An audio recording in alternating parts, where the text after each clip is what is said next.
যখন কোনো বান্দা সূরা ফাতিহার একটা করে আয়াত বলে আলহামদুলিল্লাহি রাব্বিল আলামিন, সঙ্গে সঙ্গে আল্লাহ জবাব দিয়ে বলেন হামিদানি আবদি, বান্দা তুই আমার প্রশংসা করলি। আর রহমানির রহিম যখন বলে আল্লাহ বলেন আসনা আলাইয়া আবদি। মালিক ইয়াউমিদ্দিন যখন বলে আল্লাহ বলেন মাজ্জাদানি আবদি।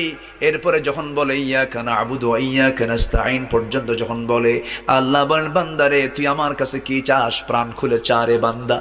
ইহদিনাস সিরাতাল মুস্তাকিম থেকে শুরু করে নিয়া ওয়ালাদ-দাল্লিন পর্যন্ত যখন বান্দা বলে তখন আল্লাহ বলেন বান্দা নামাজের মধ্যে এমন প্রেমের খেলা খেললি বান্দা, তুই যা চাইলি সব আমি আল্লাহ কবুল করলাম।